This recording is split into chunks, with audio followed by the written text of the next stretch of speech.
মসজিদের কাছাকাছি যাদের মণ্ডপ তারা যেন 5টা ওয়ার্ডকে 10 মিনিট করে বন্ধ হয়। হালাল্লার বাচ্চা রফিকুল এখন বারিকুল বলছে হিন্দুস্তানে থেকে নাকি হিন্দুদের মাইক বন্ধ করতে হবে, দুর্গাপুজোর মাইক বন্ধ করার কথা বলছে। আচ্ছা হিন্দুদের যখন পূজা হয় তোরা কোনোদিনও তোদের মাইক বন্ধ করেছিস? করিসনি, তাহলে আজকে তোরা কেন বলছিস হিন্দুদেরকে মাইক বন্ধ করতে? তুই তো সারা বছর নামাজ পড়িস, প্রত্যেকদিন 5 বার করে নামাজ পড়িস, 5 বার করে আজান দিস, তোদের তো মাইক বন্ধ করতে বলি না আমরা 5 দিন মাইক চালাবো, তার জন্য তোদের মাইক বন্ধ করতে হবে?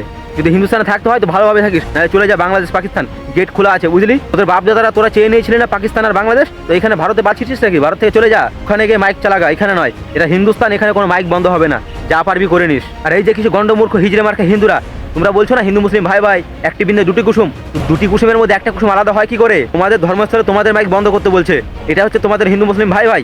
তাদের মতো সেকুলার আছে না কিছু, তাদের জন্য আজকে এরকম হচ্ছে আমাদের। এখনো সময় আছে, এখনো শুধরে যাও, পরবর্তী অবস্থায় না তোমরা বাঁচতেও পারবে না। আজকে বলছে মাইক খুলো, কালকে বলবে দুর্গাপুজো বন্ধ করো, তারপরে বলবে এখানে কোনো হিন্দু থাকবে না, এই ভারতে কোনো হিন্দু বাস করবে না।